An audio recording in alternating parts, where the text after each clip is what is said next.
Hello good evening students, कैसे हैं आप सब लोग। स्वागत है क्रेस्ट फोरम पर आप सभी लोगों का। UPPCL JEE 29 March shift 1 part 3 ये है video.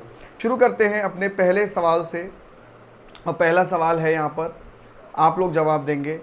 The protective device that employees a bimetallic strip और एलिमेंट।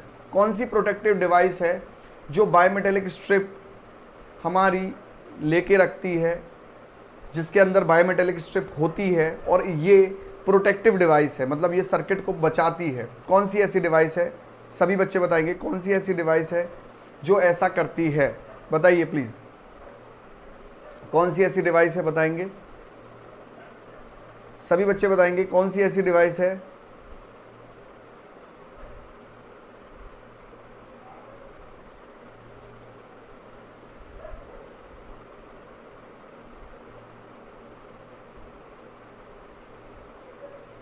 सभी बच्चे बताएंगे कौन सी ऐसी डिवाइस है जिसमें बायोमेटेलिक स्ट्रिप लगी रहती है। बेटा देखिए, relay, fuse, lightning arrester. Lightning arrester में तो नॉन लीनियर रजिस्टर होता है, इसमें तो नॉन लीनियर रजिस्टर होता है, तो इसमें तो लगने से कोई मतलब ही नहीं है। नॉन लीनियर रजिस्टर होता है तो ये तो लगेगा ही नहीं डेफिनेटली। एमसीबी की बात करें, इसके अंदर बायोमेटेलिक स्ट्रिप होती है, ठीक है। रिले हमारा आजकल तो माइक्रो प्रोसेसर बेस्ड रिले हो गई है, तो यहाँ पे बायोमेटेलिक स्ट्रिप का कोई चक्कर ही नहीं है। पहले यूज़ होती थी जो मैकेनिकल रिले होती थी, ठीक है, जो मैकेनिकल रिले। और फ्यूज़ की तो हमारा जूल लॉ प्रिंसिपल होता है, या कह लो हीटिंग इफेक्ट पर ये काम करती हैं, हीटिंग इफेक्ट पर ये काम करती हैं, ठीक है। चलिए, तो ये हमारा कुछ क्या रहता है बेटा, फ्यूज़ का। ये एमसीबी इसका आंसर रहेगा। नेक्स्ट क्वेश्चन देखते हैं सेम क्वेश्चन रिपीट है। नेक्स्ट क्वेश्चन देखते हैं कि lead sheathed wiring comes under the category of which of the following system of wiring. जो लेड शीथित वायरिंग है वो कौन से कैटेगरी के अंदर आती है, कौन सी कैटेगरी की वायरिंग के अंदर आती है, बताइए। Network issue. नेटवर्क इशू किस चीज में हो रहा है रमेश चंद्र, नेटवर्क इशू किस चीज में हो रहा है? क्या कोई नेटवर्क इशू है क्या, बताइए। क्या कोई नेटवर्क इशू है क्या? क्या कोई नेटवर्क इशू है क्या बच्चे? क्या कोई नेटवर्क इशू है क्या? कोई नेटवर्क इशू है क्या? लगता है बेटा आपके यहां कोई नेटवर्क का इशू हो। चलिए, तो batten wiring is the right answer, जिसमें हम लोग लेड शीथित वायरिंग इस्तेमाल करते हैं। याद रखिए, जो बैटन वायरिंग है इसमें हम लोग क्या करते हैं, लकड़ी की एक पट्टी लेते हैं और उस पर हमारी वायरिंग हो रही होती है। ये लकड़ी की पट्टी पर इस तरीके से हमारी वायरिंग हो रही होती है, याद रखिएगा, ठीक है। तो batten wiring is the right answer. चलिए, इसमें लेड शीथित वायरिंग इस्तेमाल होती है हमारी। ये हमारा अरेंजमेंट क्या है, बताइए। ये क्या अरेंजमेंट है हमारा, कोई बता सकता है? हमें क्यों फाइंड करना है, क्या अरेंजमेंट है हमारा बताइए। सभी बच्चे पार्टिसिपेट करेंगे, अच्छे से बताएंगे कि क्या इसका आउटपुट आएगा, क्या इसका आउटपुट आएगा। देखिए, Q है, ये A है, ये B है। यहाँ पे हमारा नॉट गेट लगा हुआ है, तो इसका मतलब यहाँ पर A बार पहुंचेगा, यहाँ पे B बार पहुंचेगा, और ये क्योंकि एक और गेट है तो C will be the right answer, ठीक है बेटा। C आंसर होगा। ये बबल लगा हुआ है यहाँ पे बबल लगा हुआ है, ठीक है। तो A bar plus B bar, क्योंकि ये और गेट है। चलिए, in counter 3 flip flops, if the counter has 3 flip flop. अगर काउंटर में 3 फ्लिप फ्लॉप है तो maximum binary number that it counts will be equal to. Counter में अगर 3 फ्लिप फ्लॉप है तो वो कितनी मैक्सिमम संख्या काउंट कर सकता है, वो कितनी मैक्सिमम संख्या काउंट कर सकता है, ये बताइए। कितनी मैक्सिमम संख्या काउंट कर सकता है?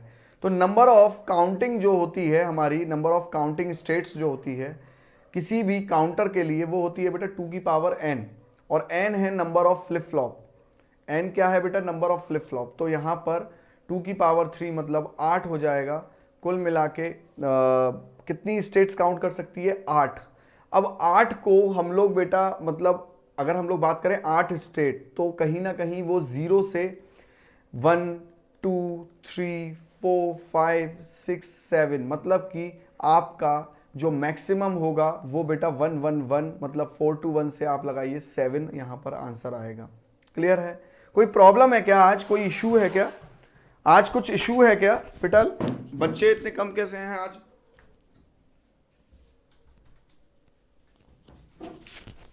आज कोई इशू है क्या नेटवर्क में या किसी चीज में कोई इशू आ रहा है क्या? आज कोई इशू है क्या? क्या हुआ बेटा, आज कोई इशू है क्या नेटवर्क वगैरह में, या कुछ वॉइस कोई प्रॉब्लम है क्या? वॉइस या किसी भी ऑडियो या वीडियो में प्रॉब्लम है क्या? ऑल राइट है, चलिए। तो 8 बेटा स्टेट्स वो काउंट करेगा, 8 काउंटिंग वो करेगा। तो 0 से अगर हम लोग बात करें तो 7 उसका क्या होगा, मैक्सिमम काउंटिंग होगी। चलिए ये बताइए ये क्या है, ठीक है। Identify the device part of machine measuring instrument. ये कौन सी हमारी डिवाइस है, पार्ट ऑफ मशीन है, या कौन सी मेजरिंग इंस्ट्रूमेंट है? कौन सी मेजरिंग इंस्ट्रूमेंट है? SWG, बिल्कुल, Delhi is the right answer. ये SWG है, ठीक है, ये SWG है। आपको मालूम होगा एक AWG भी होता है, अमेरिकन वायर गॉज सिस्टम, और उसका क्वेश्चन आपके UP RVNL के टेक्नीशियन के पेपर में पूछा था, American wire gauge system, American wire gauge system, ठीक है, याद रखिए। ये एक AWG होता है, एक SWG होता है। ये कुछ नहीं, वायर का डायमीटर नापने के ही सिस्टम होते हैं, वायर के डायमीटर नापने के ही सिस्टम होते हैं, ठीक है। हाँ, ये 0 है और ये 36 साइज है, 36 SWG हमारा सबसे मैक्सिमम साइज होता है, ठीक है। चलिए TOD क्या है? TOD क्या है? TOD कौन सा इलेक्ट्रिकल टैरिफ है? TOD कौन सा इलेक्ट्रिकल टैरिफ है, ये आपसे पूछ रहा है। TOD कौन सा इलेक्ट्रिकल टैरिफ है? TOD कौन सा इलेक्ट्रिकल टैरिफ है? आज बच्चे फिर गायब हैं क्या? आज बच्चे फिर गायब हैं।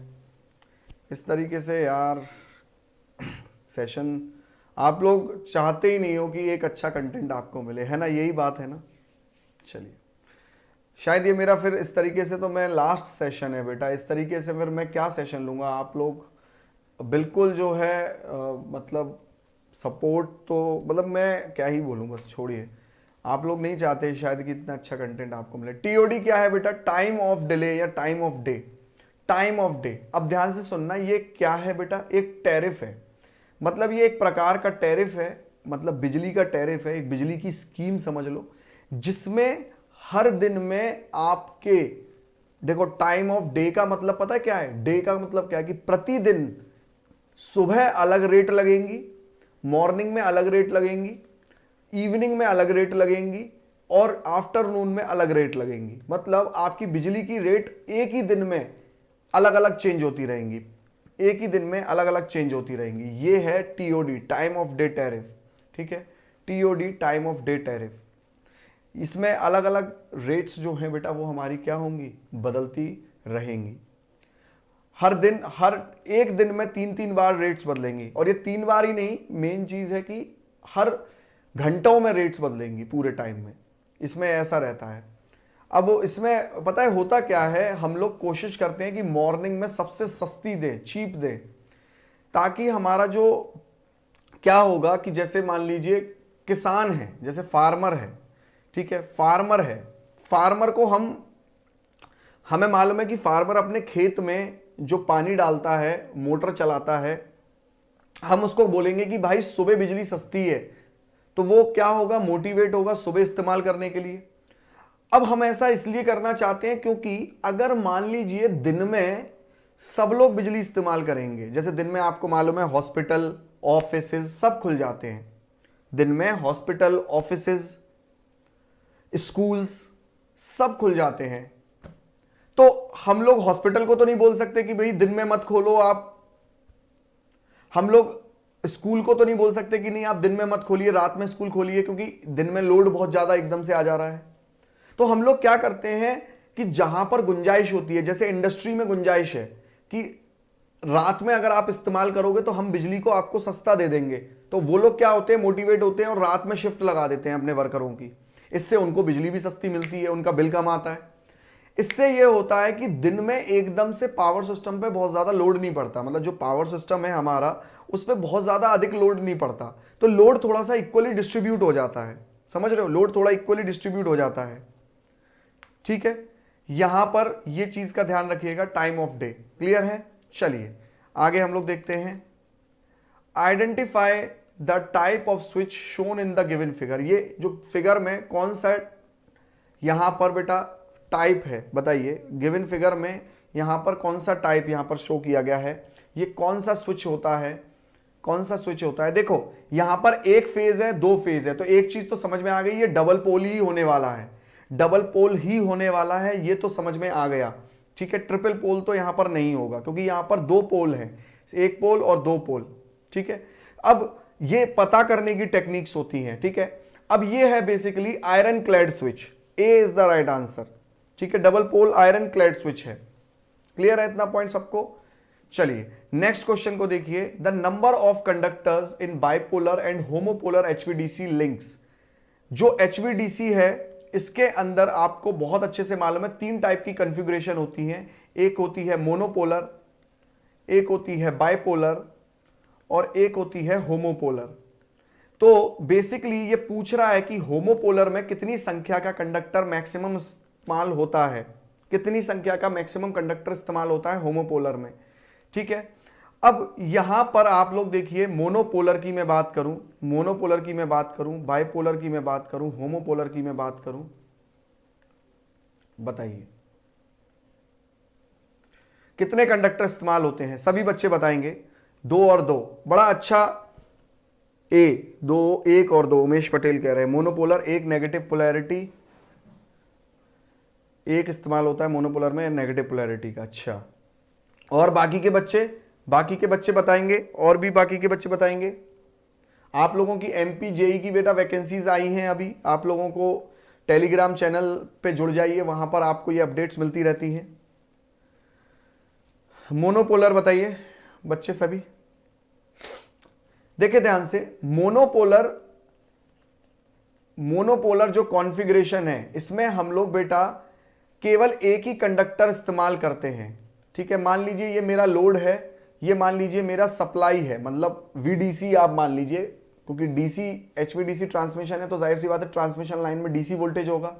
तो हम एक ही लाइन यूज करते हैं, जो रिटर्न पाथ यूज करते हैं वो हम लोग ग्राउंड के लिए यूज कर लेते हैं, मतलब यहां पर दोनों साइड में ग्राउंड रहता है, तो रिटर्न पाथ का जो है ना, मतलब करंट जो लौट के आएगा वो तो ग्राउंड से लौट के आ जाएगा, पर लाइन के थ्रू हम लोग उसे लेके जाते हैं। तो यहां केवल एक कंडक्टर इस्तेमाल होता है। पर मोनोपोलर और होमोपोलर के अंदर, इन दोनों के ही अंदर मैं अगर बात करूं बच्चे, इन दोनों के अंदर ही ये जो हमारा V1 है मान लो, और ये जो हमारा यहां पर लोड होगा और ये V2 होगा। ठीक है, ठीक है, तो ये हो गया मेरा फॉरवर्ड पाथ, मतलब जहां से करंट जाएगा, और ये हो गया मेरा रिटर्न पाथ जहां से करंट लौट के आएगा।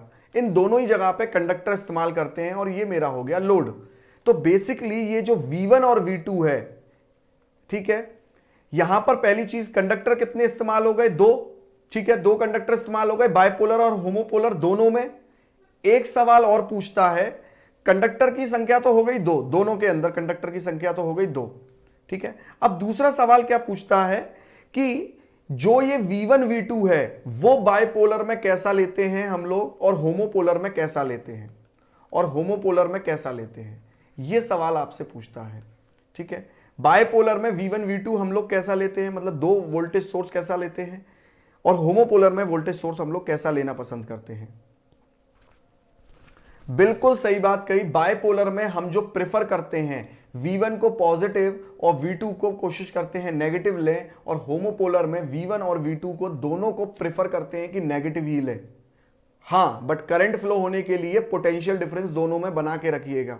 अगर पोटेंशियल डिफरेंस नहीं रखेंगे तो करंट बेटा फ्लो भी नहीं करेगा, याद रखिएगा। तो 2 और 2 इज द राइट आंसर। समझ में आया बेटा, 2 और 2 इज द राइट आंसर। खैर यहां पर तो आपसे केवल कंडक्टर की संख्या पूछी है, तो बहुत ज्यादा अंदर तक पूछा नहीं है, बट फिर भी अगर वो पूछे तो हम लोगों को ये क्लियर होना चाहिए। समझ में आया बेटा, समझ में आया बच्चे आप सब लोगों को। चलिए बेटा, सब्सक्राइबर बिल्कुल बढ़ेंगे आप लोग इसी तरह से, मतलब थोड़ा सा इससे ज़्यादा ही मैं कहूँगा, सपोर्ट करते रहिए, डेफिनेटली सब अच्छा होगा। चलिए, कौन सा रिलेशन है ससेप्टेंस ऑफ मैग्नेटिक मटेरियल और टेम्परेचर के बीच। तो जो ससेप्टेंस होता है मैग्नेटिक मटेरियल का और टेम्परेचर जो होता है उसके बीच में क्या संबंध है, क्या रिश्ता है, बताएंगे प्लीज। क्या रिश्ता है, क्या संबंध है, बताएंगे। ससेप्टेबिलिटी और टेम्परेचर के बीच में संबंध क्या है,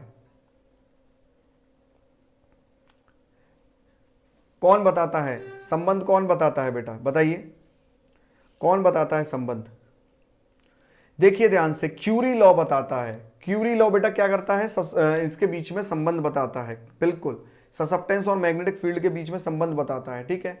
बेसिकली क्यूरी लॉ ये कहता है m/h, ठीक है, m/h, ठीक है। तो ये m/h हो गया यहां पर, ये एक हमारा लॉ है, क्लियर है इतना पॉइंट। अब यहां पर ससेप्टेबिलिटी दिया जाता है c/t से, जिसमें c क्या है, क्यूरी कांस्टेंट, c क्या है बेटा, क्यूरी कांस्टेंट अपॉन टेम्परेचर। मतलब ये हमारा जनरल फॉर्मूला होता है ससेप्टेबिलिटी का, ये हमारा जनरल फॉर्मूला होता है ससेप्टेबिलिटी का। पर जब क्यूरी टेम्परेचर के संदर्भ में दिया जाए तो ये बेटा इस तरीके से दिया जाता है c/t, मतलब Curie constant upon temperature. Inversely proportional का रिलेशन होता है, इनवर्सली प्रोपोर्शनल का रिलेशन होता है, और क्यूरी लॉ से ये दिया जाता है, ठीक है, क्यूरी लॉ से दिया जाता है।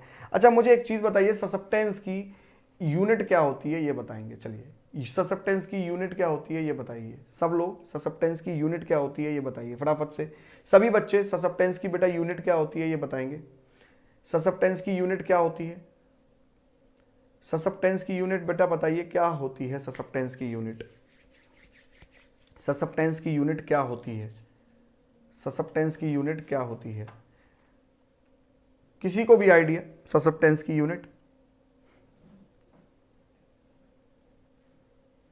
आप में से किसी को भी आइडिया नहीं ससेप्टेंस की यूनिट का? लवी, मोहो, अच्छा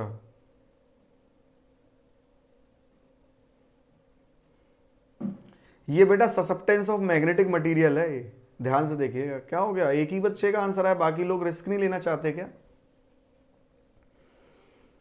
ये बेटा ससेप्टेंस ऑफ मैग्नेटिक मटेरियल है, देख के तो दो आप लोग बेटा, ससेप्टेंस मैग्नेटिक ससेप्टेबिलिटी है, ये वो नहीं है, मैग्नेटिक ससेप्टेबिलिटी है, ये ससेप्टेंस वो वाला नहीं है बेटा, वो वाला ससेप्टेंस तो बी होता है, ये मैग्नेटिक ससेप्टेबिलिटी वाला ससेप्टेंस है। सब लोग गलत दे रहे हैं, बाप रे बाप, आप लोग इन सेशंस को छोड़ा मत करिए, बाप रे बाप मत छोड़ा करिए, मत छोड़ा करिए बेटा, यूनिट लेस होता है, इसकी कोई यूनिट ही नहीं होती। हाँ, इसकी कोई यूनिट नहीं होती, ससेप्टेबिलिटी की कोई यूनिट नहीं होती। ससेप्टेबिलिटी का एक और फॉर्मूला क्या होता है, 1 माइनस म्यू, ठीक है, सॉरी म्यू आर माइनस 1, ये होता है ससेप्टेबिलिटी का फॉर्मूला, है ना, कोई यूनिट ही नहीं होती। गुड इवनिंग आयुष, समझ रहे हो बेटा, ये इसीलिए मैं बोलता हूं कि सेशंस लेना जरूरी है और लाइव लोगे ना। होता क्या है बेटा, अगर आप, कुछ बच्चे मुझसे ये कहते हैं सर रिकॉर्डेड ले लेते हैं हम, रिकॉर्डेड में आप वो एनवायरनमेंट अपने लिए क्रिएट ही नहीं कर रहे हो। रिकॉर्डिंग में क्या होता है, आप बाद में देखते हो ना, तो आप क्या करते हो, आप अपने हिसाब से पॉज करते हो। अब मान लो एक क्वेश्चन पे आपने 10 मिनट के लिए पॉज कर दिया, तो आप मुझे बताओ क्या आप अपने एग्जाम के लिए प्रिपेयर कर रहे हो? नहीं कर रहे हो। फिर क्या होता है, बच्चों को गलत आदत रहती है, उनका दिमाग उसी तरीके से डेवलप होता है। लाइव में क्या होता है, मैं ज्यादा से ज्यादा 1 मिनट दूंगा एक क्वेश्चन के लिए और आपको आंसर करना होगा, जो कि एक्चुअल एनवायरनमेंट आपको मिलता है लाइव सेशन में। रिकॉर्डिंग में आप क्या करते हो, 10 क्वेश्चन अभी करे, किसी का फोन आ गया, 10 क्वेश्चन फिर खाना खाने के बाद करे, ठीक है, आज नहीं किया मन तो कल कर लिए। एक रेगुलरिटी नहीं बन पाती कि मुझे 1.5 घंटा क्वेश्चन में दिमाग लगाना है तो लगाना है। इसीलिए मैं आपको बोलता हूं कि लाइव आया करिए, जिससे आपकी एक स्टेबिलिटी मेंटल बने, एक टफनेस बने कि हाँ भाई मैं 1.5 घंटा मैं बैठता हूं, सर पढ़ाते हैं तो मैं बैठता हूं 1.5 घंटे में, मुझे हर 1 मिनट में आंसर करना है, मेरा दिमाग उसी तेजी से चलना चाहिए, ठीक है बेटा। यूनिट लेस रहता है, ठीक है, आप बुक की फोटो, अखबार की फोटो जो भी भेजेंगे वो मैं ले लूंगा, यूनिट लेस होता है। Firewood comes under which of the following types of energy, firewood कौन सी टाइप की एनर्जी में आता है बताइए। लकड़ी जो होती है, फायरवुड कौन से टाइप की एनर्जी में आता है, फायरवुड कौन से टाइप की एनर्जी में आता है,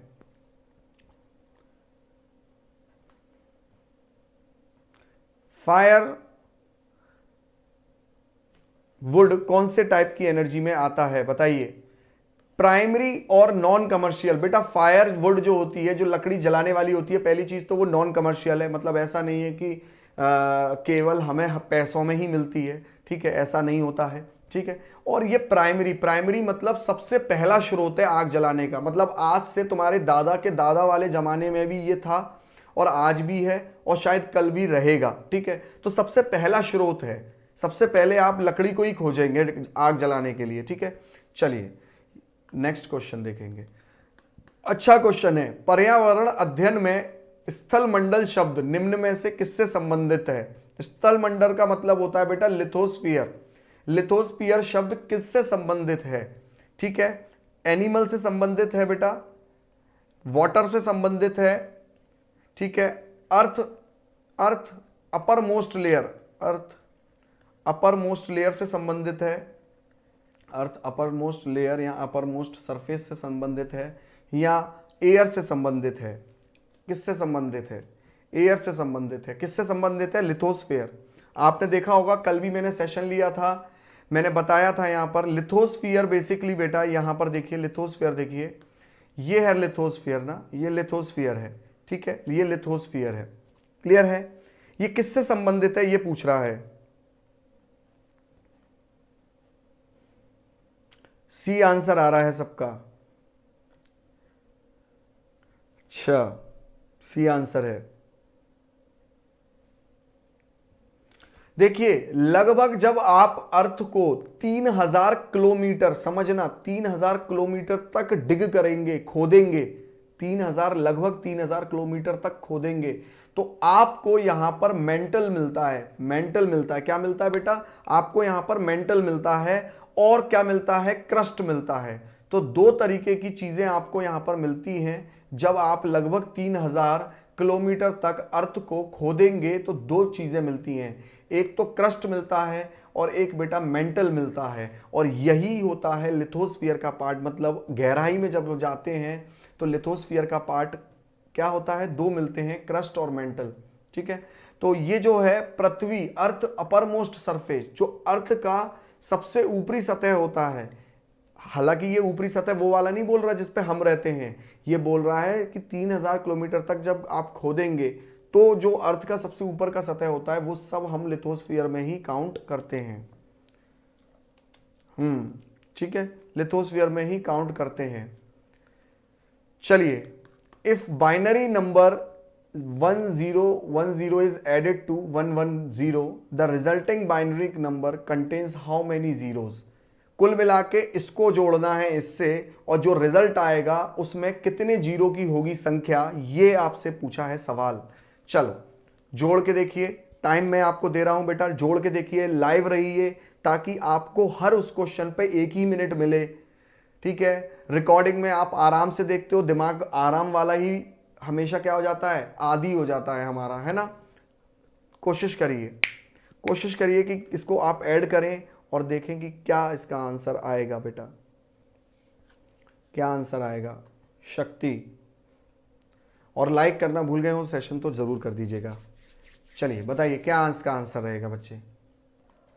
तो 10101110, यहां पर आप देखेंगे, इसे ऐड करेंगे, 1 और 1 बेटा क्या होता है? 0, पर कैरी आ जाता है 1, 1 और 1 0, कैरी आ जाता है 1, तो यहां पे 1 और 1 0, ठीक है।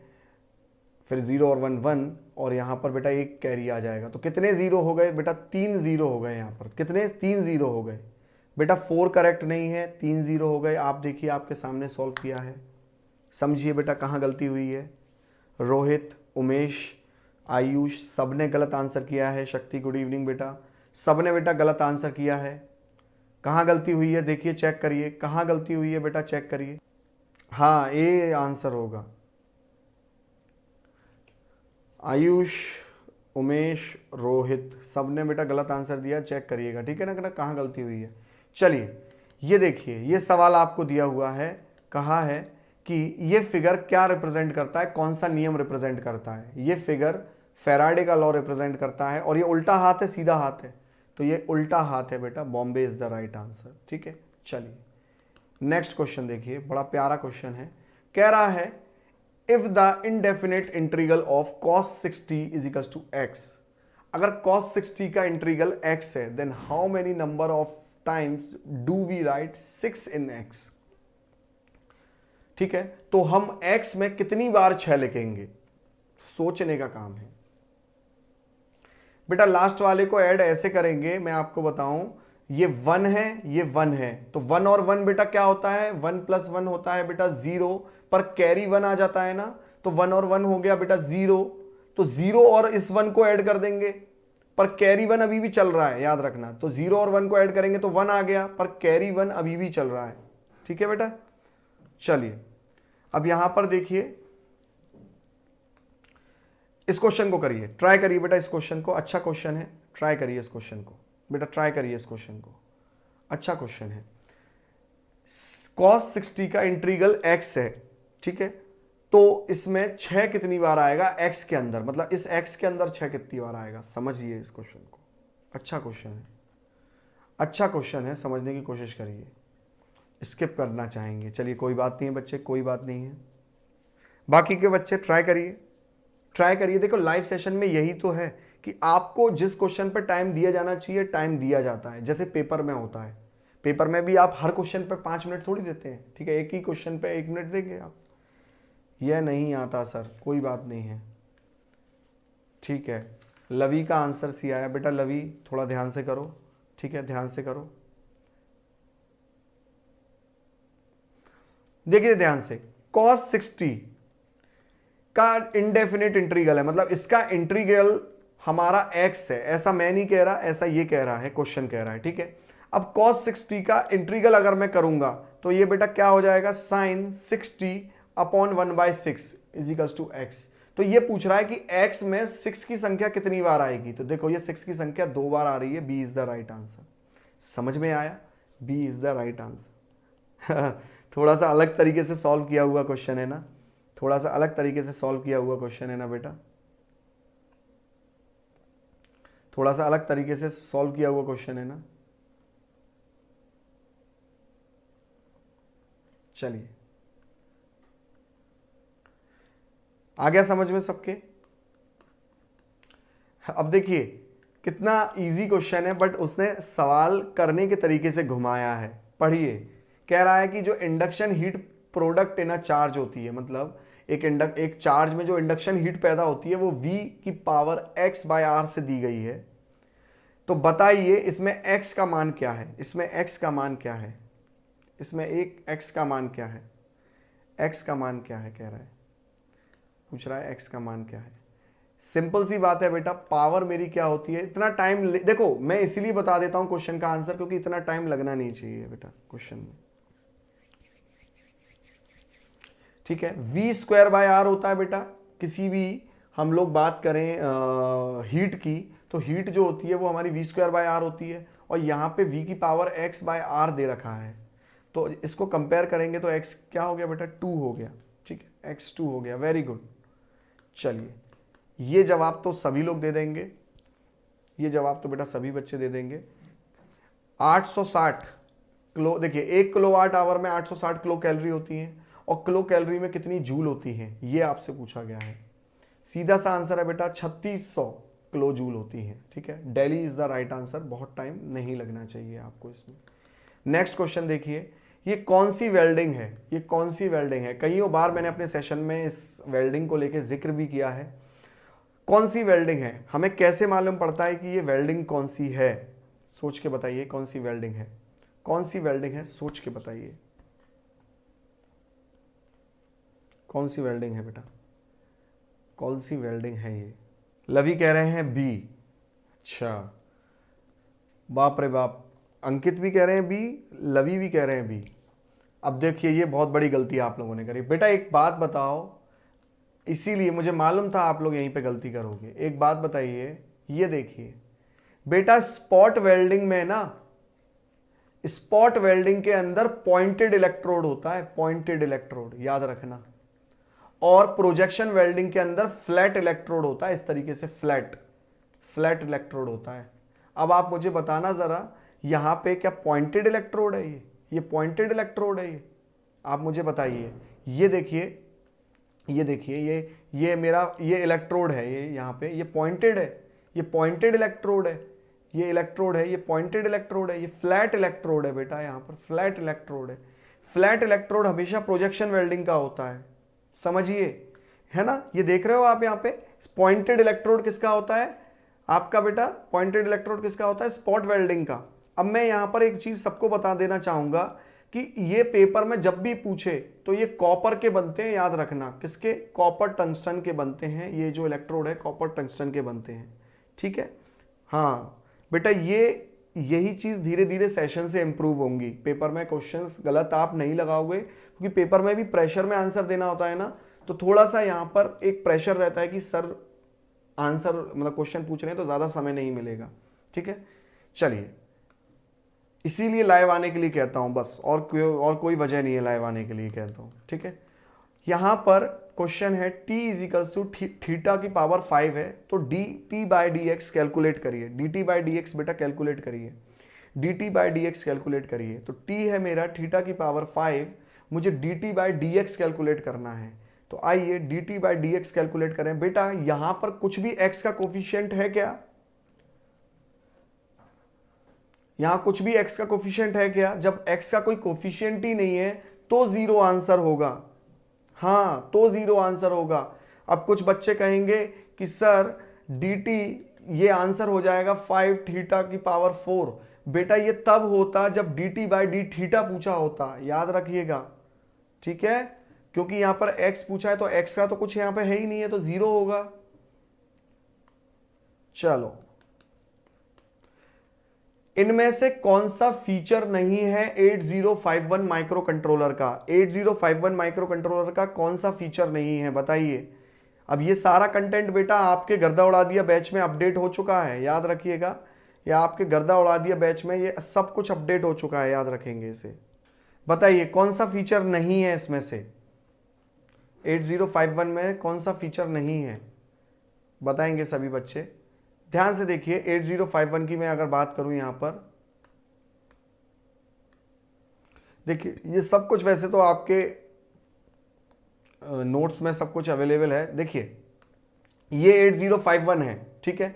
8051 के जो सीरियल इनपुट हैं, ध्यान से देखिएगा, टाइमर है 2, ठीक है, टाइमर है 2, रोम है 4 बाइट की, 128 बाइट की रैम है, और सीरियल पोर्ट है 1, ठीक है।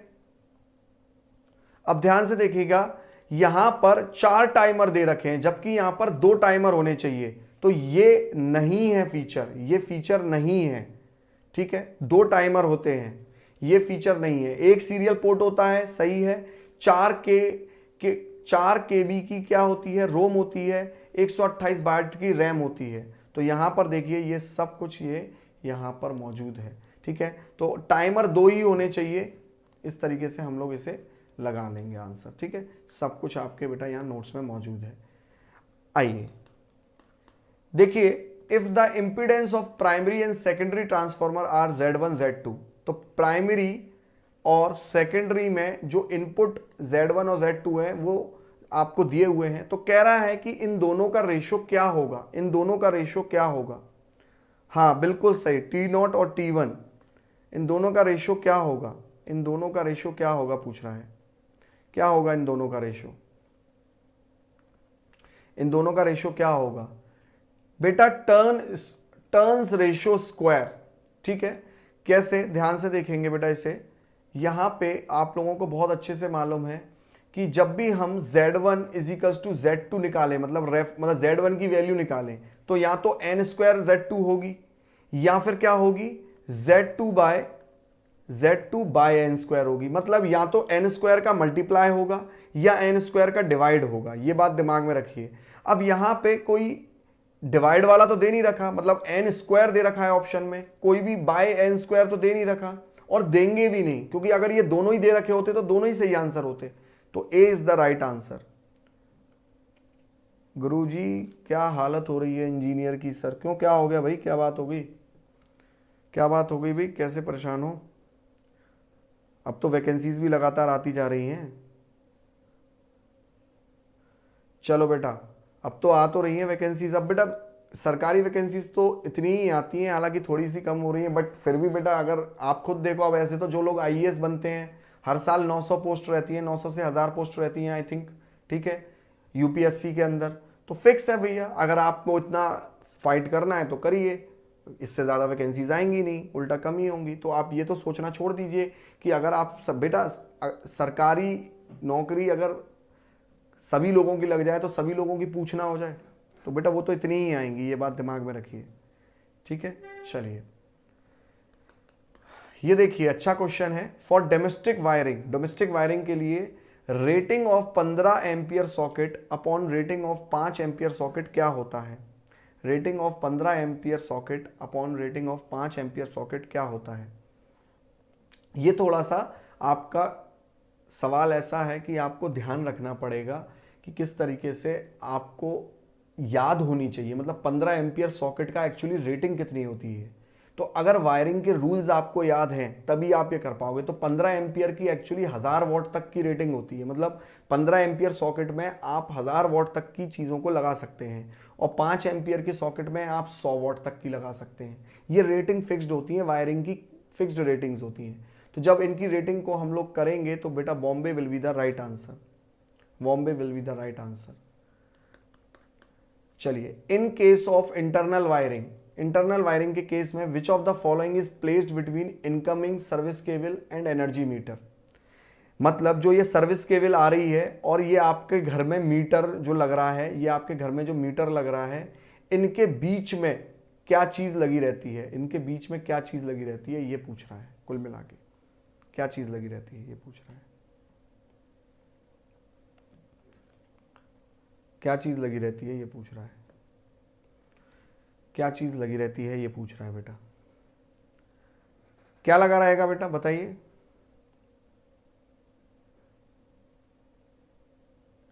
क्या लगा रहेगा? सभी बच्चे जवाब देंगे।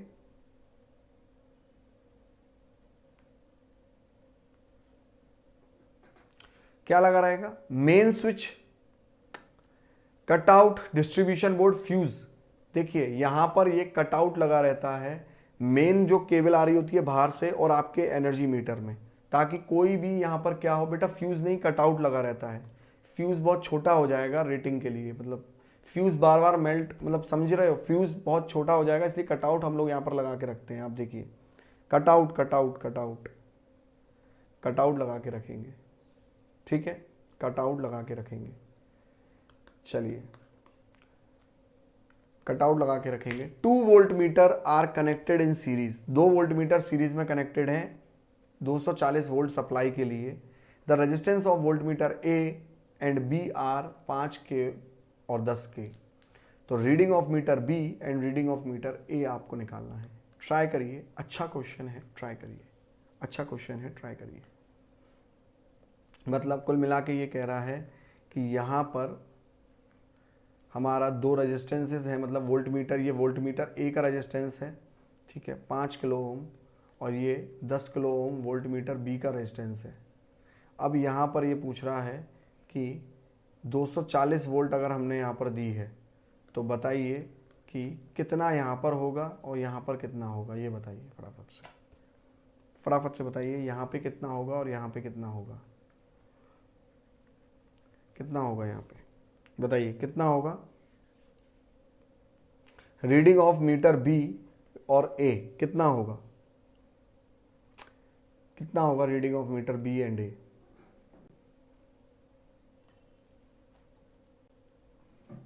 अब देखो वोल्ट मीटर ए क्या रीड करेगा, वोल्टेज डिवीजन लगाओ, total voltage, total voltage, total voltage into जिसमें निकालना है वही वाला लेंगे अपॉन 5 + 10, ठीक है।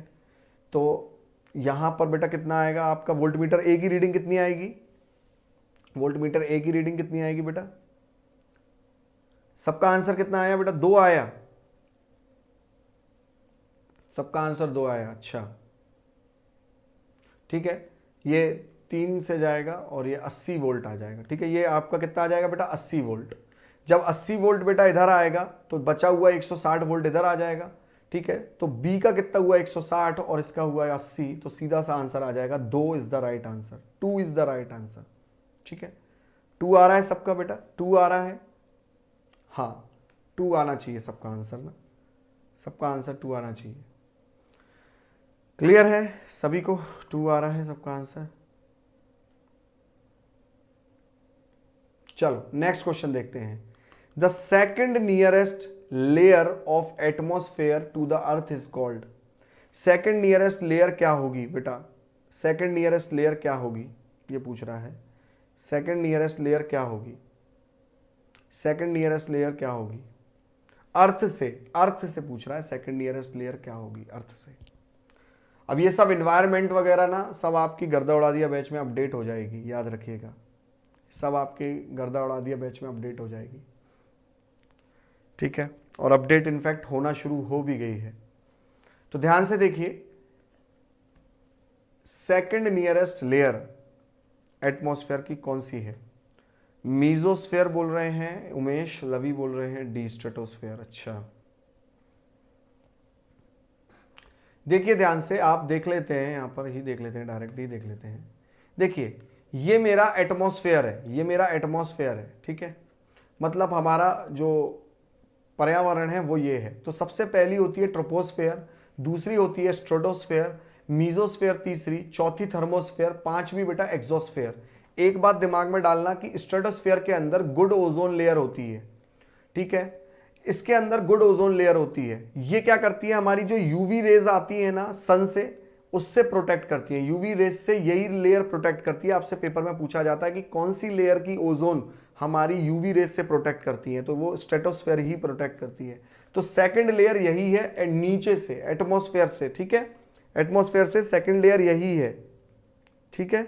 चलिए, तो यहां आंसर आपका हो गया बेटा स्ट्रेटोस्फेयर। स्ट्रेटोस्फेयर यहां पर आंसर हो गया। बड़ा मस्त क्वेश्चन है, ऑटो कैड का क्वेश्चन है। आइए देखते हैं कितने बच्चे से ट्राई कर सकते हैं। चलिए, कह रहा है 3D सॉलिड मुझे बनाना है ऑटो कैड में, जैसा फिगर में दिया गया है, तो कौन सा कमांड मैं यूज कर सकता हूं? अब थोड़ा सा ध्यान से देखिएगा, बाकी आप लोग इसका जवाब देने की कोशिश करिए। बाकी आप इसका जवाब देने की कोशिश करिए, ठीक है। जवाब देने की कोशिश करिए। यहाँ पे ये आपके ऑप्शंस हैं, ये सब आपके ऑप्शंस हैं। अच्छा क्वेश्चन है और ऑटो कैड के कमांड से जुड़ा हुआ क्वेश्चन है। देखिए, ये एक सर्कल था, ये एक सर्कल था। देखिए तुक्का मत मारिए, एक सर्कल था, मतलब ये एक 2D फिगर था। आपने इसे 3D फिगर बनाया है। यहां पे साफ दिया हुआ है कि आपको 3D फिगर तो बनाना है, पर इसने 3D फिगर कैसे बनाया है? 2D को 3D में कन्वर्ट किया है, ठीक है। अब देखो यहां पर, ये अगर मैं बात करूं ऑटो कैड की, यहां पे देखिए, अगर मैं बात करूं बेटा ऑटो कैड की, ये देखिए एक कमांड होता है EXT, एक्सट्रूड जिसे बोलते हैं। इसे क्या बोलते हैं? एक्सट्रूड। ये क्या करता है? Extend the dimension of 2D object और 3D object into 3D space. किसी भी 2D ऑब्जेक्ट को ये 3D में कन्वर्ट कर देता है EXT या फिर एक्सट्रूड कमांड जो होता है, ठीक है। तो आपका सवाल का जवाब हुआ बेटा C। ये सारी कमांड्स आपको ऑटो कैड सब्जेक्ट में समझाई गई हैं, कराई गई हैं, ठीक है, सब मौजूद है। चलिए, C is the right answer. Next हम लोग बात करते हैं ऑटो कैड में। X की वैल्यू बेटा ऑटो कैड में आपको ये दी हुई है, और ये Y की वैल्यू है, थोड़ा सा मिसप्रिंट है। ये Y की वैल्यू दी हुई है X स्टार 2, और ये दी है 2 स्टार 3। तो ये कह रहा है when the above command are executed, जब ये कमांड दोनों की दोनों एग्जीक्यूट हो जाएंगी तो X और Y की वैल्यू क्या हो जाएगी? तो X और Y की वैल्यू क्या हो जाएगी? सोच के बताइए, X और Y की वैल्यू क्या हो जाएगी? X और Y की वैल्यू क्या हो जाएगी? X और Y की वैल्यू क्या हो जाएगी बेटा? सोच के बताइए, X और Y की वैल्यू क्या हो जाएगी?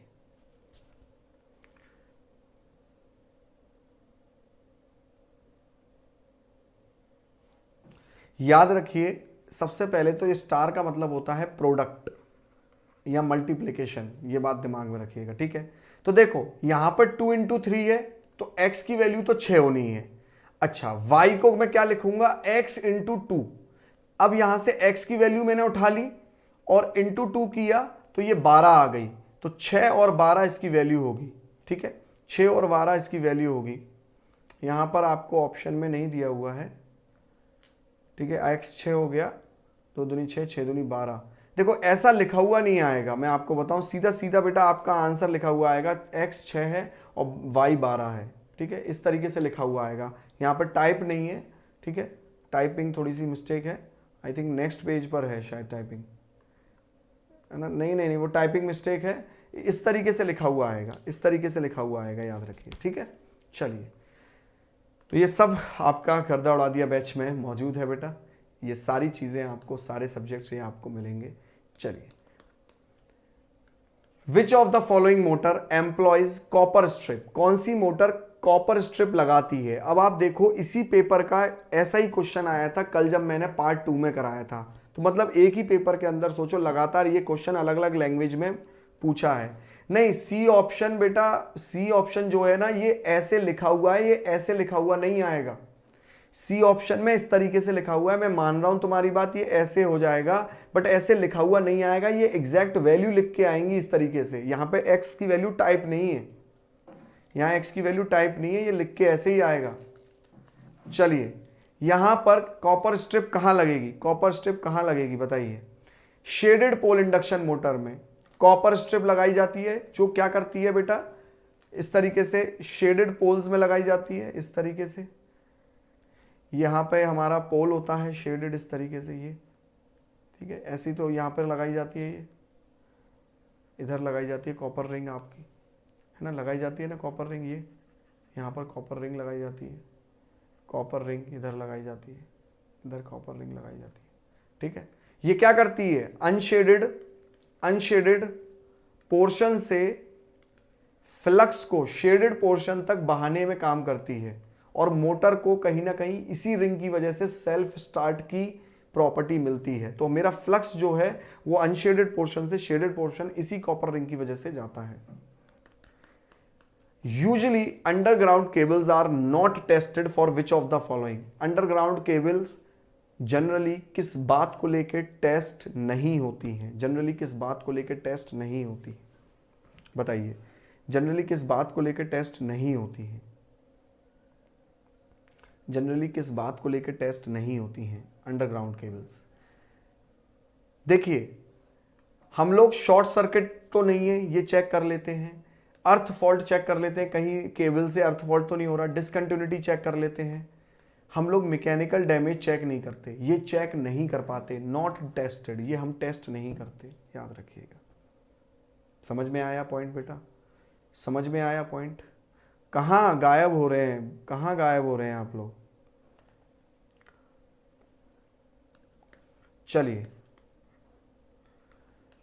Synchronous generator with p number of poles, synchronous generator with p number of poles can produce dash number of cycles per revolution of rotor, ठीक है, बताइए इसका आंसर क्या होगा?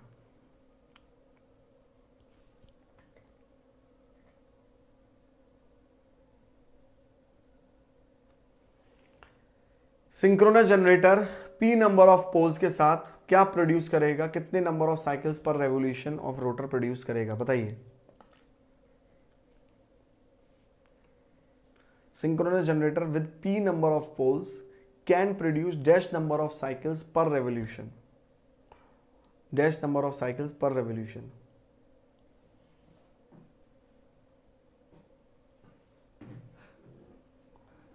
बी, ध्रुवों की संख्या p के साथ एक तुल्यकालिक जनरेटर रोटर की प्रतिक्रांति चक्रों की संख्या का उत्पादन कर सकता है।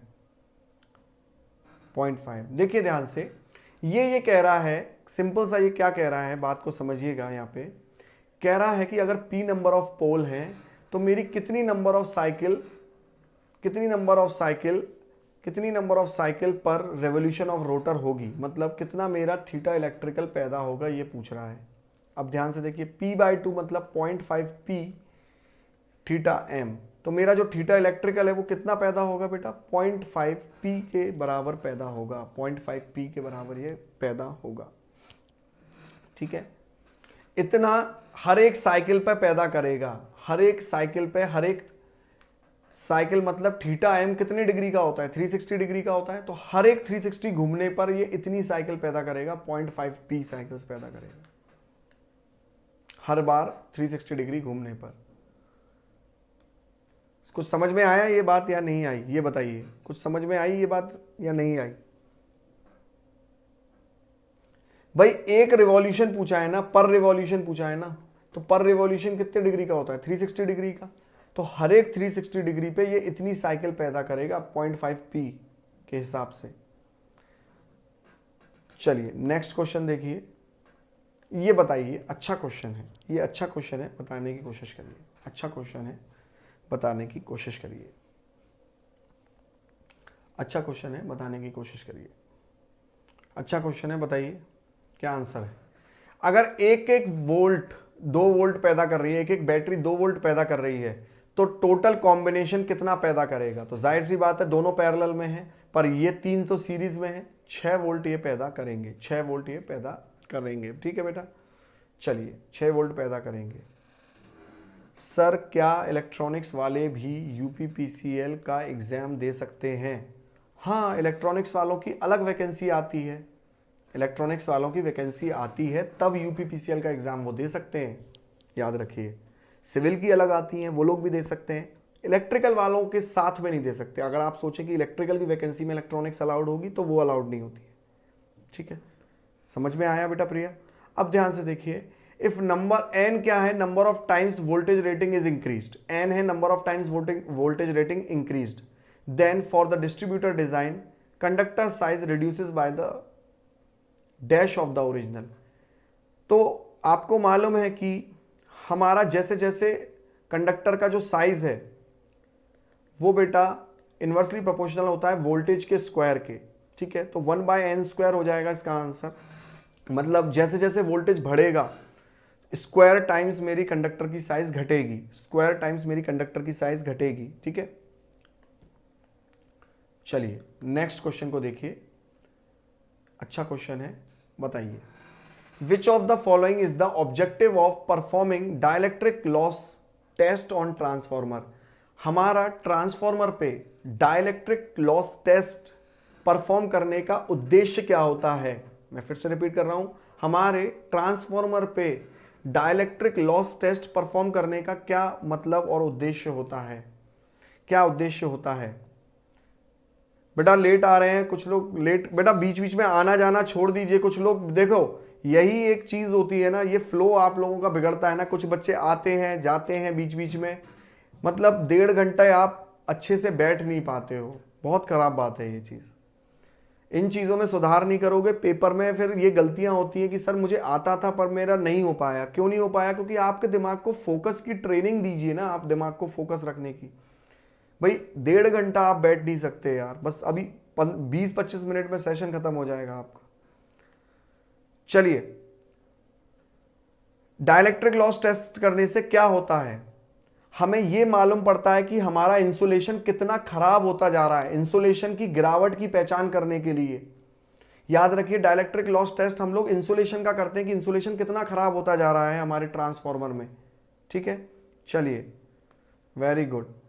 Total number of capacitor in capacitor start capacitor run motor is, capacitor start और कैपेसिटर रन मोटर में कितनी टोटल मेरे कैपेसिटर हमारे यूज होते हैं, टोटल कैपेसिटर हमारे कितने यूज होते हैं ये पूछ रहा है।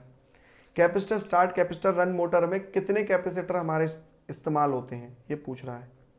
कुछ इस तरीके का ये बेटा फिगर होता है।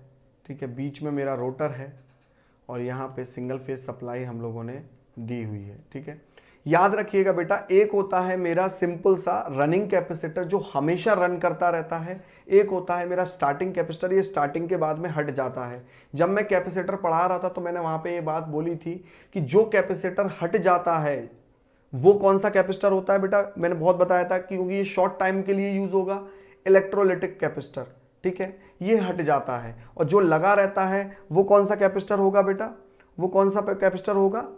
ठीक है, या तो ऑयल फील्ड लेंगे या फिर बेटा पेपर, ऑयल फील्ड या फिर पेपर कैपेसिटर हम लोग लेंगे। याद रखिएगा ये आपका जवाब है। ठीक है, ऑयल फील्ड पेपर कैपेसिटर हम लोग लेते हैं। ठीक है, तो 2 कैपेसिटर इस्तेमाल होते हैं और दोनों कैपेसिटर ऑक्सिलरी वाइंडिंग में लगते हैं, दोनों कैपेसिटर मेरे ऑक्सिलरी वाइंडिंग में लगते हैं, याद रखिएगा। चलिए, किसी भी डीसी मशीन में वी टर्मिनल वोल्टेज है, ई इंड्यूस्ड वोल्टेज है, तो कौन सी कंडीशन ट्रू है, कौन सी कंडीशन ट्रू है, कौन सी कंडीशन ट्रू है। ये बात हो रहा है डीसी मोटर में। ठीक है, डीसी मोटर में कौन सी कंडीशन ट्रू होगी? डीसी मोटर में कौन सी कंडीशन ट्रू होगी बेटा बताइए? डीसी मोटर के अंदर कौन सी कंडीशन? मोटर है डीसी, तो आप जो यहां पर बेटा टर्मिनल वोल्टेज देंगे वो ज्यादा होगा हमेशा बैक ईएमएफ से मोटर के अंदर, और जनरेटर के अंदर टर्मिनल वोल्टेज कम मिलता है हमें, ठीक है, और अंदर ईजी जो पैदा होता है वो ज्यादा होता है। तो याद रखिए Bombay is the right answer इसका। नेक्स्ट क्वेश्चन देखते हैं। Consider the classification of instrument. Classification of instrument consider करिए कि कौन सा ट्रू है इसमें। अच्छा, एक दिन मैं मेजरमेंट का सेशन कंडक्ट कराऊंगा बेटा, एक दिन मैं मेजरमेंट का सेशन कंडक्ट कराऊंगा, उसमें मैं आप लोगों को पूरा मेजरमेंट रिवाइज कराऊंगा और लगभग 500 एमसीक्यू एक ही सेशन में हो जाएंगे। इस तरीके से वो मैंने डिजाइन किया है सेशन, जिसमें 500 एमसीक्यू एक साथ आप कर लोगे मेजरमेंट के, याद रखिएगा, ठीक है, 500 एमसीक्यू एक साथ आप कर लोगे मेजरमेंट के। चलिए बताइए यहां पर क्या होने वाला है बेटा आंसर आपका?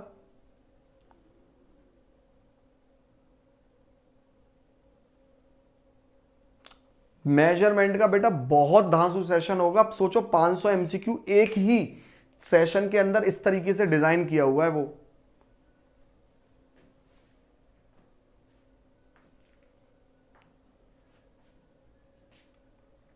लेके आऊंगा उसको, मेजरमेंट के सेशन को बिल्कुल लेके आऊंगा मैं।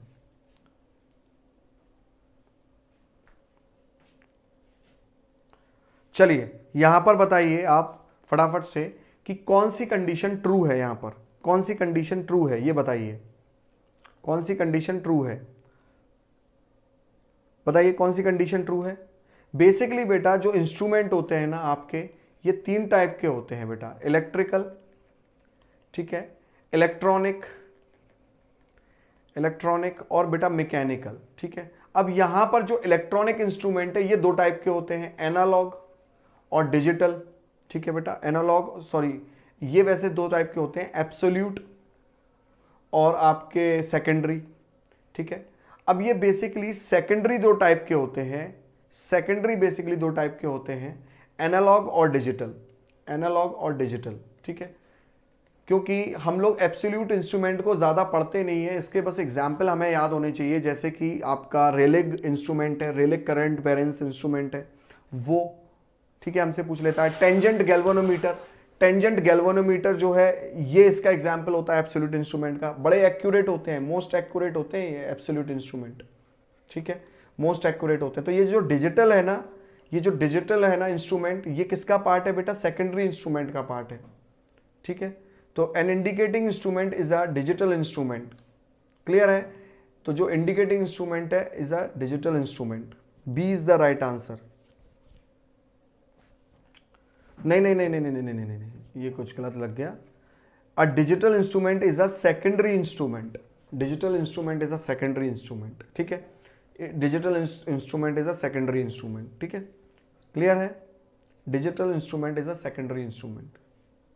चलिए आगे चलते हैं। हाँ सी होगा, सी होगा, ठीक है, सेकेंडरी इंस्ट्रूमेंट है, सी होगा।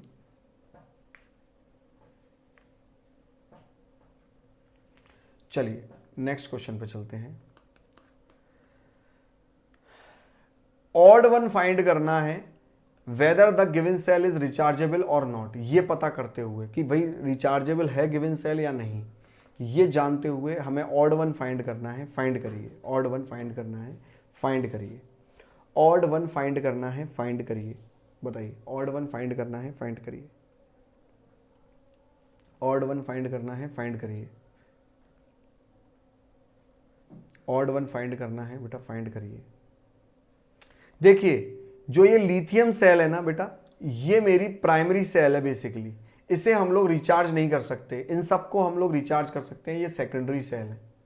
चलिए नेक्स्ट क्वेश्चन पे देखिए, स्काडा सिस्टम में कौन सा इंस्ट्रूमेंट है जो डेटा कलेक्ट करके लाता है रिमोट लोकेशन से? रिमोट लोकेशन से डेटा कलेक्ट करके लाता है, कौन सा है वो बताइए?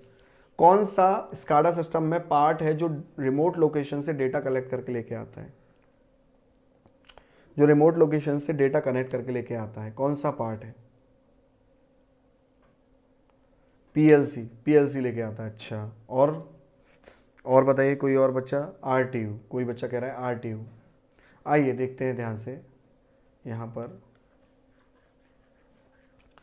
देखिए, देख लेते हैं यहाँ पे स्काडा के नोट्स में देख लेते हैं, कोई परेशानी की बात नहीं है बेटा। आरटीयू होता है, याद रखिएगा। आप लोग ऐसे कैसे कह सकते हैं? सब कुछ अच्छे से पढ़ाया हुआ है, सब कुछ अच्छे से पढ़ाया हुआ है।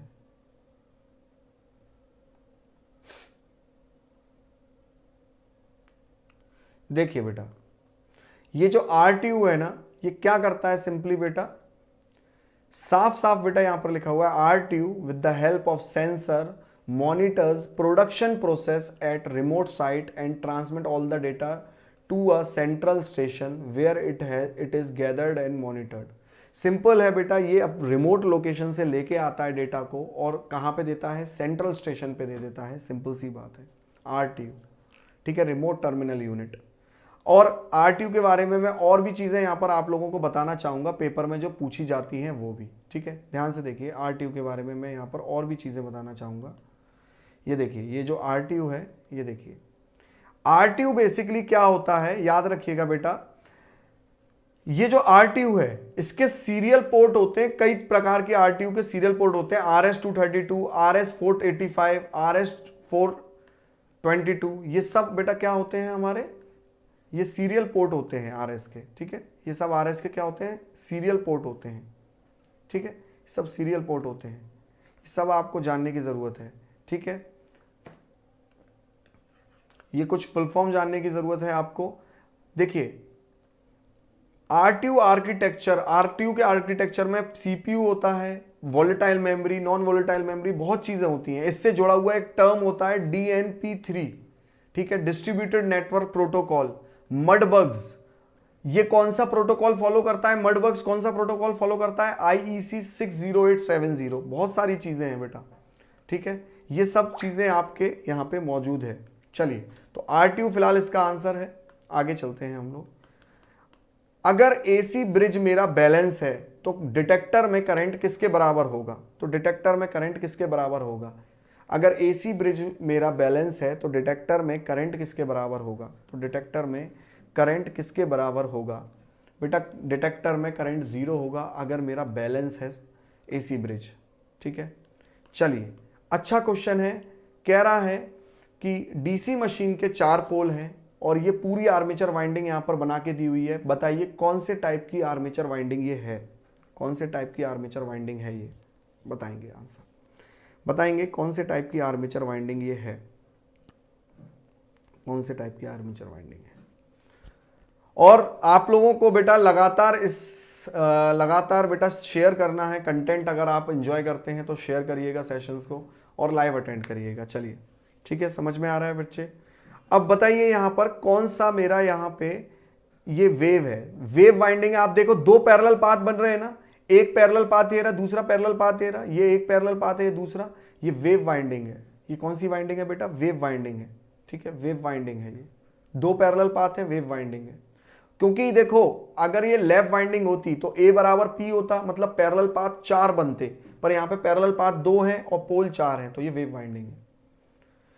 चलिए, बताइए हमारी एस पर एक्सप्रेशन क्या निकलेगी? एस पर हमारी एक्सप्रेशन क्या निकलेगी?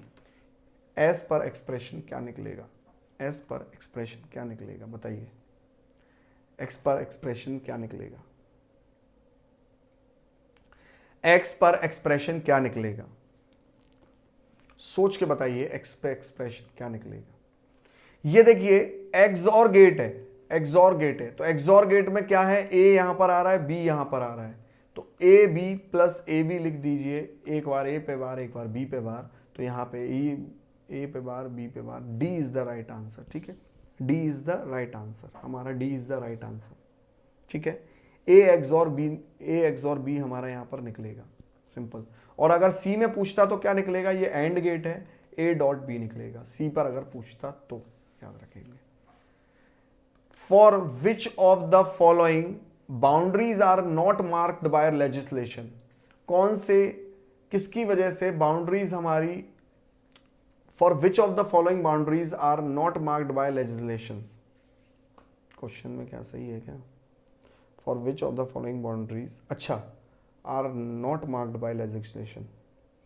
देखिए ध्यान से, ये कह रहा है कि कौन सी ऐसी जगह है जहां पर बाउंड्रीज, कौन सी ऐसी जगह है जहां पे बाउंड्रीज को मार्क किया गया है, जहां पे बाउंड्रीज को मार्क किया गया है, कौन सी ऐसी जगह है जहां पे बाउंड्रीज को मार्क किया गया है, मतलब कहा गया है कि ये बाउंड्री, इसकी लिमिटेड ये बाउंड्रीज हैं, ये एरिया इतनी बाउंड्रीज इस क्षेत्र की, मतलब कहां पे क्षेत्र को बांटा गया है लेजिस्लेशन के द्वारा। तो देखो, सेंचुरी को छोड़ के सब जगह हमारी जो अथॉरिटीज हैं कह के रखती हैं कि ये एरिया मार्क्ड है, ये एरिया बायोस्फीयर रिजर्व को दिया गया है, ये एरिया म्युनिसिपल पार्क को दिया गया है, ये एरिया नेशनल पार्क को दिया गया है। पर सेंचुरी में ऐसा नहीं होता, सेंचुरी में ऐसा नहीं होता, नहीं, सेंचुरी में ऐसा नहीं होता। इन सब का जो बाउंड्री करी गई है, जैसे क्षेत्र की भाई ये एरिया इसको डेडिकेटेड है, ये सब जगह की बाउंड्रीज लेजिस्लेशन ने करी हुई है, बट जो सेंचुरी की बाउंड्री है वो लेजिस्लेशन नहीं करती है। ठीक है, ये बातें नोट करने लायक है। अच्छा, कितने बच्चे नोट करते हैं? नोट करते हो ना ये सब बातें, या फिर ऐसी हवा में छोड़ देते हो? क्यों भाई शक्ति, लवी, नोट करते हो ना या फिर छोड़ देते हो ऐसी हवा में? चलिए बताइए, ये कौन सा लॉजिक गेट है? मान लीजिए ये मैंने यहाँ पे ए दिया है, ये बी दिया है, तो यहाँ पे बेटा क्या आएगा? बेटा एक्सॉर आएगा कि नॉर आएगा? एक्सॉर होता तो बेटा यहां पर भी एक क्या लगा रहता, इस तरीके से लगा रहता। नॉर गेट है ये, NOR gate, C is the right answer, NOR gate है ये। ठीक है, नॉर गेट इज। चलिए नेक्स्ट क्वेश्चन को करते हैं। What is the application of digital micro ohm meter in substation operation and maintenance? तो डिजिटल माइक्रो ओम मीटर में सबस्टेशन में ऑपरेशन मेंटेनेंस, मतलब डिजिटल माइक्रो ओम मीटर का काम क्या है सबस्टेशन के अंदर? कुल मिला के बात ये पूछी गई है, डिजिटल माइक्रो ओम मीटर का काम क्या है सबस्टेशन ऑपरेशन में?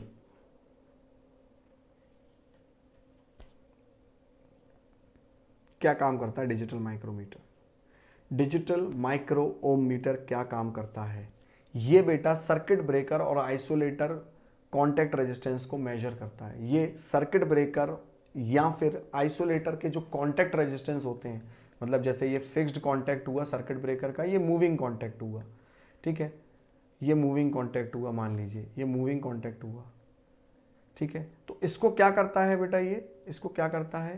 ये बाहर खींच के फेंक देता है, ये बाहर खींच के, मतलब ये मूविंग कॉन्टैक्ट क्या होता है? हमारा हट जाता है। तो ये जो है ना, ये कॉन्टैक्ट रेजिस्टेंस है। ये क्या है बेटा? कॉन्टैक्ट रेजिस्टेंस, मतलब जब कॉन्टैक्ट बनता है तो कितना रेजिस्टेंस लगता है, ये बेसिकली ये है। ठीक है, यहां पर ये बात दिमाग में डाल लीजिए। इसको मेजर करता है digital ohm meter. How many major style of leadership are there in an organization? किसी भी ऑर्गेनाइजेशन में मेजर स्टाइल ऑफ लीडरशिप क्या होती है? मेजर स्टाइल ऑफ लीडरशिप क्या होती है? किसी भी ऑर्गेनाइजेशन के अंदर मेजर स्टाइल ऑफ लीडरशिप कितने प्रकार की होती हैं? मेजर स्टाइल ऑफ लीडरशिप कितने प्रकार की होती हैं? आप लोग बेटा इंटरेस्ट नहीं दिखाते हो ना, अच्छा नहीं लगता है। पता है मैं बहुत कुछ बताना चाहता हूं, बट जिस तरीके से आप लोग प्रेजेंट रहते हो, सॉरी टू से कि मतलब मैं आंसर ही बता देता हूँ। 5 तरीके की होती हैं, मैं बताने के बहुत मूड में था। ठीक है, ऑटोक्रेटिक, डेमोक्रेटिक, डेलीगेटिव, मैनेजरियल, ठीक है, और विजनरी, ये 5 तरीके की होती हैं। चलिए आप आंसर ही लिख लीजिए, कोई इशू नहीं है। 12th digit in standard hexadecimal system is equals to, hexadecimal system में 12th डिजिट क्या होती है? 12th डिजिट क्या होती है हेक्साडेसिमल सिस्टम में? 12th डिजिट क्या होती है हेक्साडेसिमल सिस्टम में? क्या होता है? 0 1 2 3 इस तरीके से 9 तक रहती है। फिर 10th को हम लोग A बोलते हैं, 11th को हम लोग B बोलते हैं, 12th को हम लोग क्या बोलते हैं बेटा? C बोलते हैं, यही बोलते हैं। तो ये पूछ रहा है कि जो 12th डिजिट है, डिजिट वो क्या होती है? डिजिट वो क्या होती है? डिजिट पूछ रहा है, 12th डिजिट, 12th डिजिट पूछ रहा है। अब देखिए यहीं पे गड़बड़ कर दिया आप लोगों ने। 12th डिजिट का मतलब हुआ ये 1 डिजिट है, ये 2 डिजिट है, तो ऐसे 11वीं मेरी 12वीं डिजिट होगी ना, तो ये आंसर होगा बेटा बॉम्बे, बी। 12th डिजिट पूछ रहा है, बी होगा। ठीक है, 12th डिजिट पूछ रहा है, बी होगा। मेहर वर्मा, बेटा बीच बीच में गायब हो जाते हो आप, सेशंस लेते हो फिर नहीं लेते हो, क्या चक्कर है? बीच बीच में गायब हो जाते हो आप लोग। चलिए आगे हम लोग बात करते हैं। Considering A B C as vector, A B C को वेक्टर कंसिडर करते हुए हमारी ये कौन सी प्रॉपर्टी पता चल रही है हमें? कौन सी प्रॉपर्टी पता चलती है ये हमें बताइए, कौन सी प्रॉपर्टी हमें पता चलती है? कौन सी प्रॉपर्टी हमें पता चलती है? देखिए प्रॉपर्टी याद रखना बड़ी टेढ़ी खीर है, ये एक बात तो है, प्रॉपर्टी याद रखना बड़ी टेढ़ी खीर है। ठीक है, देखो प्रॉपर्टी याद रखना बड़ी टेढ़ी खीर है। कम्यूटेटिव जो प्रॉपर्टी होती है वो पता है क्या होती है? ए प्लस बी अगर है तो वो बी बार प्लस ए बार भी होगा, कम्यूटेटिव होती है। एसोसिएट, ये बेसिकली एसोसिएटिव है। ए प्लस बी प्लस सी को मैं ए प्लस बी प्लस सी भी लिख सकता हूं, ये एसोसिएटिव है। ठीक है, एसोसिएटिव है। ऐसी बेहतर डिस्ट्रीब्यूटिव होती है, डिस्ट्रीब्यूटिव होती है प्रॉपर्टी। इसमें क्या होता है, मान लीजिए मैं किसी कांस्टेंट का मल्टीप्लाई कर रहा हूं ए बार प्लस बी बार में, तो वो के ए प्लस के बी बार हो जाएगा, याद रखिएगा। ठीक है, तो ये प्रॉपर्टी क्या होता है ना, ध्यान थोड़ी सी भूल जाते हैं, बहुत जल्दी जल्दी ध्यान भूल जाते हैं इस प्रॉपर्टी के बारे में। ठीक है, तो आंसर यहाँ है एसोसिएटिविटी। कंफ्यूज हो जाते हैं, हाँ बिल्कुल कंफ्यूज हो जाते हैं, और कंफ्यूजन ना हो इसीलिए तो ये मिक्स्ड एमसीक्यू सेशंस होते हैं। इसमें क्या है, एक साथ सारे अलग अलग तरीके के क्वेश्चंस आते हैं तो दिमाग वर्क करता है हमारा। चलिए, ये कह रहा है कि ये आपका सर्किट है, इस सर्किट में ये प्राइमरी साइड बता रहा है। ठीक है, प्राइमरी साइड बता रहा है ट्रांसफॉर्मर की। कौन सा रिलेशन ट्रू है? कौन सा रिलेशन ट्रू है? कौन सा रिलेशन ट्रू है? प्राइमरी साइड बता रहा है ट्रांसफॉर्मर की। कौन सा रिलेशन ट्रू है? कौन सा रिलेशन ट्रू है? कौन सा रिलेशन ट्रू है? बेटा याद रखिएगा, Delhi is the right answer. यहां पे जो ये x1 होता है ना और ये x0 होता है, ये x1 जो है बहुत कम होता है x0 से। ठीक है, ये जो x0 है ये क्या है? मैग्नेटाइजिंग रिएक्टेंस, मैग्नेटाइजिंग रिएक्टेंस है मेरा ये। ठीक है, मैग्नेटाइजिंग रिएक्टेंस है ये मेरा। ठीक है, हाँ एसएससी जेई का बेटा बैच स्टार्ट होगा ना बेटा, बिल्कुल होगा, क्यों नहीं होगा। आप गिवन नंबर्स पे एक बार बात कर लीजिएगा, आपको क्लियर हो जाएगा। ठीक है विशाल, गिवन नंबर्स पे बात कर लीजिएगा, क्लियर हो जाएगा आपको। चलें आगे बेटा, चलिए नेक्स्ट क्वेश्चन पर चलते हैं।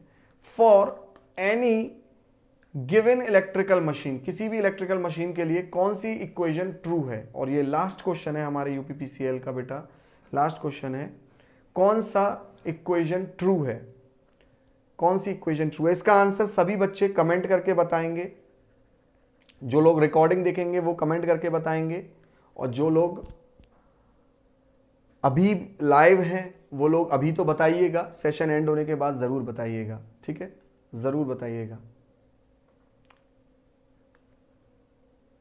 चलिए, तो यहां पर हमारे 50 क्वेश्चन, मतलब पूरा का पूरा 29 मार्च का शिफ्ट 1 हम लोगों ने कंप्लीट कर लिया है। आप लोगों को पता है 150 क्वेश्चन आते हैं टोटल, जिसको हम लोगों ने 50-50 क्वेश्चन के 3 पार्ट्स में किया है, पार्ट 1, पार्ट 2, पार्ट 3। ठीक है, और याद रखेंगे सभी बच्चे कि आप इसको रिवाइज कर लीजिए, प्लेलिस्ट बनी हुई है UPPCL JE previous year paper की। ठीक है, बहुत मैं आपको एमसीक्यू सीरीज के कंसेप्ट करा चुका हूं, कईयों करा चुका हूं। ठीक है, तो आप लोग इससे क्या करिए, एक बार रिवाइज कर लीजिए, और हम लोग कुछ दिन डेफिनेटली विराम करेंगे एमसीक्यू सीरीज को लेके, कुछ दिन थोड़ा सा रिलैक्स करेंगे, क्योंकि आप लोग भी बेटा डेली प्रेजेंट नहीं रहते हैं, तो कुछ मैं आगे के लिए कुछ बड़ा प्लान करने वाला हूं आपको लेके। तो आज हम लोग इसको क्या करते हैं, यहाँ पे ख़त्म करते हैं, और जब तक आप वो रिवाइज़ करिएगा, बहुत कंटेंट मैं दे चुका हूँ। ठीक है, रिवाइज़ करिएगा। और सुबह जो बेटा आपका बैच चल रहा है 9:30 बजे का, आपको मालूम है थ्योरी बैच आपका चल रहा है फ्री ऑफ कॉस्ट यूट्यूब पे, तो आप उसे भी बहुत अच्छे से ले सकते हैं। तो वो बैच मैं आप ही लोगों के लिए चला रहा हूँ, और आप लोगों का जो एक्साइटेशन है, जो एनर्जी लेवल है, वो थोड़ा सा कम है बेटा उस बैच को लेके, ठीक है। तो आप लोग उस बैच को भी ज्वाइन कर सकते हैं सुबह 9:30 बजे, वहां मैं मौजूद रहूंगा। चलिए ठीक है, तो ये आप बेटा कंटेंट बिल्कुल गर्दा उड़ा दिया बैच में। एक बच्चा पूछ रहा था कि सर ये सारा कंटेंट अवेलेबल है। हाँ बेटा, ये सारा कंटेंट अवेलेबल है, गर्दा उड़ा दिया बैच में। ये एक लाइव बैच के साथ साथ इसमें पूरा कंटेंट रिकॉर्डेड भी है। तो आप अगर इंटरेस्टेड हो तो इस बैच को ले सकते हैं। मात्र अभी इसका प्राइस 1299 है, ठीक है। चलिए bye bye, tata, take care, good night, good